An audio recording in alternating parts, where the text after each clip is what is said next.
Okie dokie. Today we're going to try to model a proton as a magnetic bottle. Before we can get into that, I'll have to create the proton magnetic bottle, and that'll mean discussing the beginning of the universe. So let's try to do that first. What we're going to discuss first of all is the composition of the magnetic bottle. It will be composed of positrons and electrons. So let's discuss positrons and electrons and why I believe they're the composites of a proton. We'll begin with the fact that positrons and electrons are the least massive particles that we know, besides the photon, which has no mass, and the neutrino, which people still are debating whether they have mass and transform into different neutrinos and stuff like that. So I'm not going to get into photon and neutrinos, but it's the least massive particle that we know has mass. The fact that it's the least massive means that when it's created, it will take the least amount of energy, of course, because of Einstein's relations between energy and mass. If you have the least mass, you'll need the least energy to create it. And because you'll need the least energy, it'll be the most probable particle that will be created, because it requires the least amount of mass. The other reason we think that electrons and positrons are primal elementary particles is because they do not have structure within our experimental limits of today. They seem point-like. This is another reason that electrons and positrons seem primal. No other particles that we know of seem point-like. Again, that have mass. A third reason that electrons and positrons are primal is because they do not decay, nor can they be broken apart. But they can be destroyed by, if you take an electron with a positron, you can make light, so they can be destroyed, but when you destroy them, they don't become pieces of an electron, they can become pure light. And we'll discuss that now with the beginning of the universe. Which started off biblically. I don't want to bring religion into this, but that at the beginning there was light only. And what we know is that nowadays, if we look at it, like I stated here, we can destroy an electron with a positron to make light. If a positron and an electron come together, they will become two gamma rays or photons that come out of the reaction. So mass comes in and becomes light, electromagnetic radiation. Physics, of course, has time invariance, so that means that any experiment or movie that you run one way, you can run backwards, and it has to be just as valid, as long as it's not weak interactions with CPT invariance, which I won't get into. But as far as electromagnetic experiments, those are time invariant. Notice that if now a positron and electron can come together and give you photons, then we can run photons colliding and creating a positron and an electron. And that could have happened in the beginning of the universe for reasons which we'll get into later, but basically the densities of photons were so high, we call the cross-section, or the probability that the photons collided and created a positron and electron were very high. So we believe that this is the mechanism by which positrons and electrons were created early in the universe, as well as other particles like a proton and an antiproton and other particles could have been created. But a positron and electron are the least massive, so they took the least energy, and so therefore they should have been created in droves over any other particle. Okay, we'll get into the proton now, since we're going to be discussing the proton as the magnetic bottle. So we call the proton the secondary primal elementary particle. One reason is because it does not decay and can't be broken apart into pieces. We've tried to break a proton apart. Of course we can, again, take a proton and an antiproton, and they'll become, though, just simply light immediately, just like the positron and the electron become light. So protons can be destroyed, but they can't have a piece broken off of it. They can't be split into 2 pieces or 3 pieces or 1,000 pieces. All they can be done is a proton and an antiproton can come together, and a couple of photons will come out of the experiment there. So a proton does not decay and cannot be broken. One thing I want to discuss is that while the proton isn't the least massive like an electron or positron, it's not the second least massive either. There's many particles that have a mass in between the electron and the proton, and but all of those particles do decay, or they can be broken apart.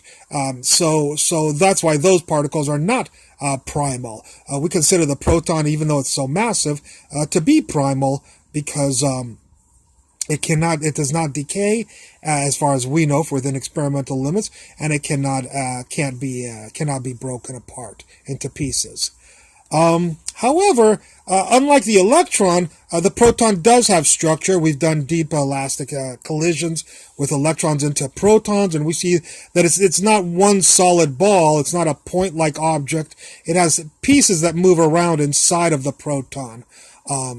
So if there's pieces inside of the proton, the proton must therefore be a composition of smaller particles. The current theory is that those smaller particles are quarks. Feynman called them partons. I don't know if he necessarily adhered to the idea of quarks as it was presented, since nobody has seen to date a quark, even though they were invented in, I think, 1964.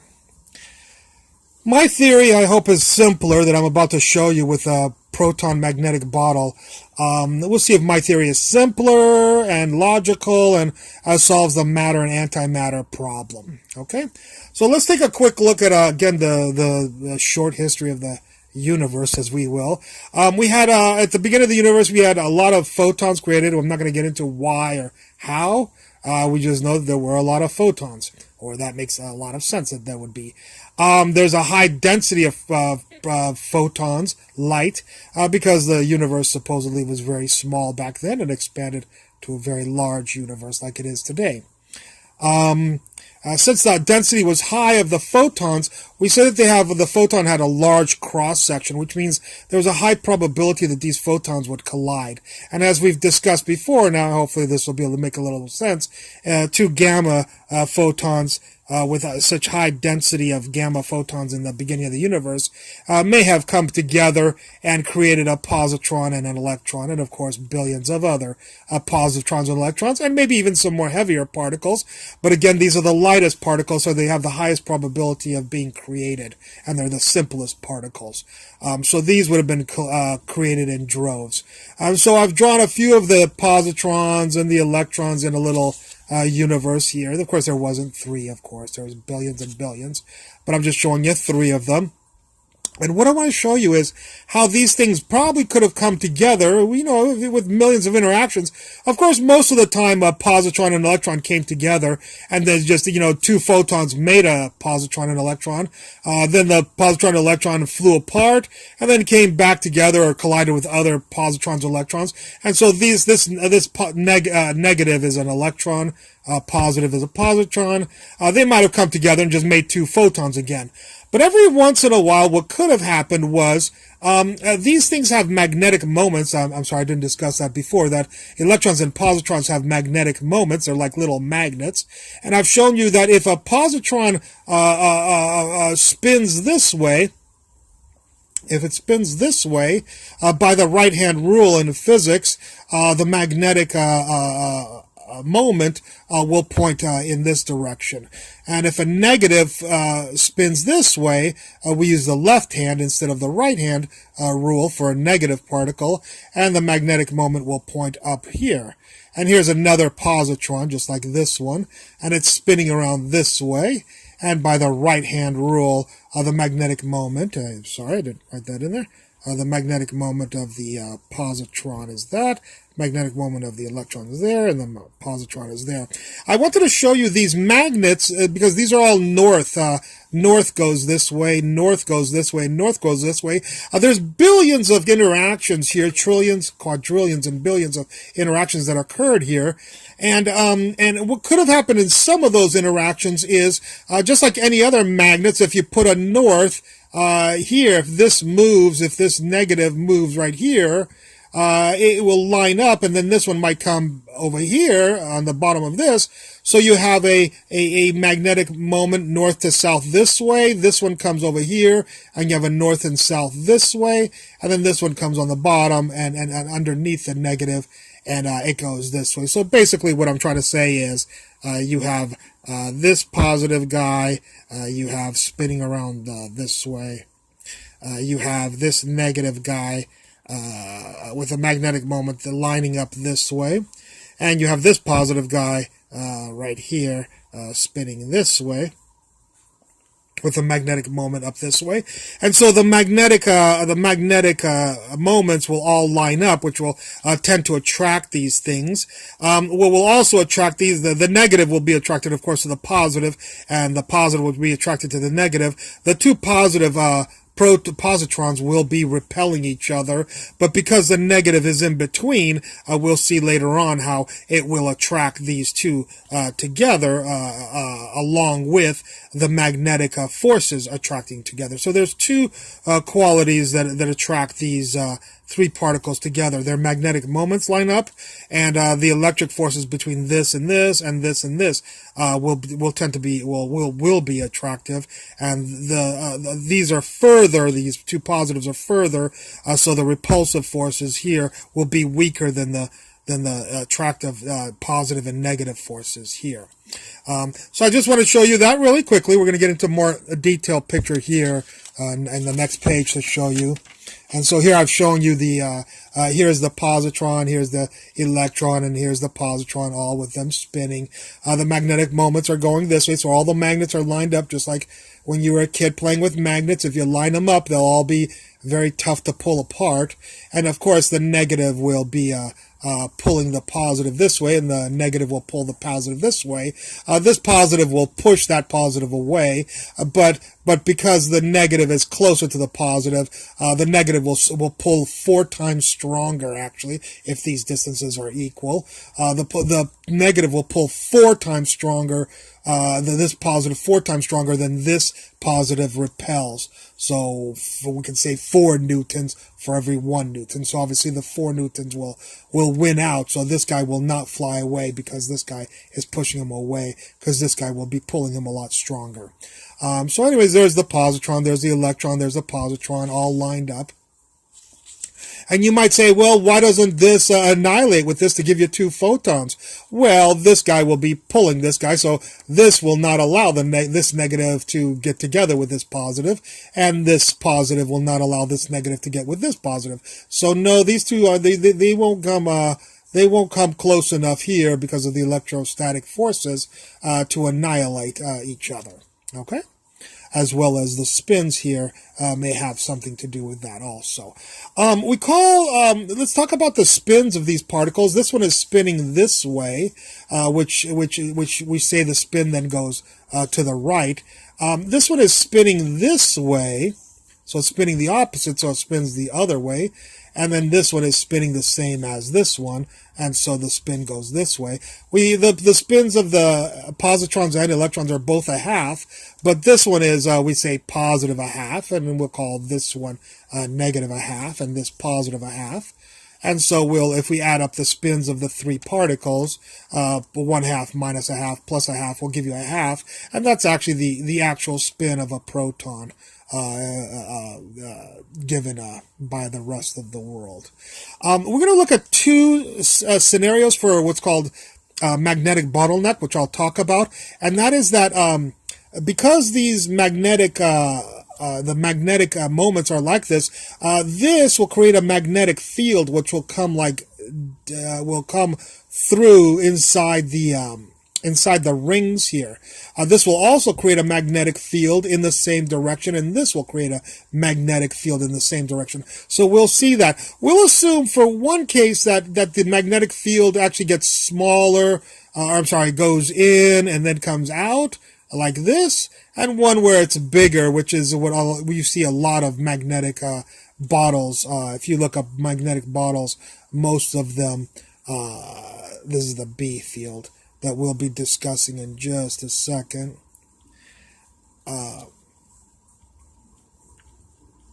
Like that, and this is the B field again here. And so most of them show a bulging magnetic bottle as opposed to a tinier magnetic bottle in the center. But we'll take a look at better pictures than this in just a second. So that's our preliminary stuff. Let's get into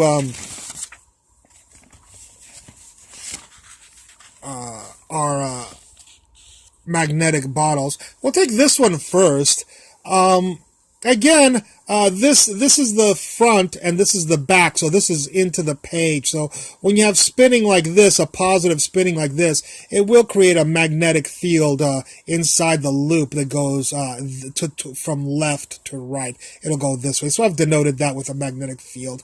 And this guy will also create a magnetic field going this way. And then if you have the electron, these are positrons here, positive and positive. And if you have the electron spinning the other way, where this is the front and this is the back, if you have it like that, then according to the left-hand rule, the magnetic field will also go from left to right here. Now we're going to look at when the electron is over here, what happens to it. Well, since it's spinning around this way, it has a velocity into the page here. The magnetic field is this way. Therefore, I'm not going to teach you magnetic forces on moving charged particles here. That's not my job, so you're gonna have to look that up yourself. But I promise you that if you use a left-hand rule on here, you will get a magnetic force that's this way. And at the bottom, the negative particle is coming out. The velocity is coming out. The magnetic field is this way, so the force will be this in this direction. Well, since the curvature of the magnetic field is going in, these two forces right here are actually like two horses pulling this electron from left to right. As you can see, if there was a horse pulling this way and a horse pulling this way, the ring would want to move this way towards the center. And as it moves to the center, it might go a little bit further and come over here. And again, if we look at here, the electron is going negative, is going in. The velocity is going in. The magnetic field is this way. The magnetic force would go this way. And here it's coming out, a negative is coming out, the magnetic field is going this way, the force would go this way. So if this was here, the two horses would pull it towards the center, and if it was here, the two horses would pull it to the center. So it would actually be stabilized into the center, where, I guess, if we look at this, I'm not going to talk about these forces, but they're kind of obvious from this, that the two horses would actually just pull this way, of course, if these horses would pull that way. So what we're trying to say is if the electron ever tried to get, we were talking about why doesn't this negative electron come over here to the positive? Well, the magnetic field is also keeping it. If he tries to go over here, he'll be pulled back towards the center, and as he moves this way, he'll be packed towards the center. So there's a stable position for the electron in the center of the proton. So it tends to want to stay there, on top of the fact that this is positive and this is negative and this is positive. So the electrostatic force is this positive will pull the electron this way, but this positive will pull the electron this way. And so the electric forces will, static forces will also tend to make this electron stay right in the middle there. Okay? Here I'm showing you the forces. The positive pulls this way. The positive pulls this way at, we'll say, a length of 4. The positive pulls this way, the length of 4, so this guy just stays right here. 4 horses pulling this way and 4 horses pulling this way, makes the electron want to stay there. This negative attacks this positive at a length of 4. This positive attacks this positive at a length of only 1, because he's twice as far away. So is 2 squared is 4. So this might be 4, but this will be 1. So this force will win out. So the negative will keep that positive attached to him. And the same thing symmetrically, of course, occurs here. Here I show the magnetic moments, and here I show the spins, which I've already talked about, and the total spin is a half. Okay? That's for an outward bulging, an inward bulging magnetic bottle. Let's take a quick look at an outward bulging magnetic model. Going through each of the things again, this is the positron, and suppose an electron came over here, what would happen? Well, the electron is going in the page here, the magnetic field is this way, so the force would be this way and this way, right? So that would make you think, hey, this thing is going to move towards, it's going to move towards this and annihilate this, and therefore the proton will get all destroyed. Well, the thing is that when the electron is over on this side, the magnetic forces pull all towards this. So we can imagine that if the electron is in the middle and it was spinning very violently, part of it might be here and part of it might be here, parts of it, equal parts might be on either side, and therefore there would still be a balance, there would be a magnetic balance of the magnetic field of this would attack the central electron this way, and the magnetic field of this will tend to want to keep the electron stabilized again in the center. And then the electrostatic forces, of course, all work the same way as usual. So we see that either whether it's bulging or not bulging, the magnetic bottle, both of them cause a stable particle here to exist. The reason I would think that this would be the more logical scenario is because when you have something created, if you have a magnetic field created here and a magnetic created here, yeah, they might start bulging if you had only those two.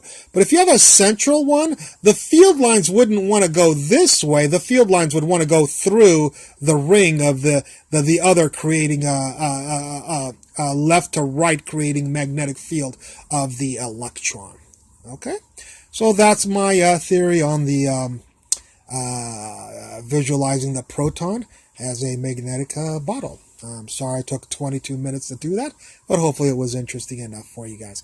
I look forward to any comments at the bottom, and thank you very much for watching.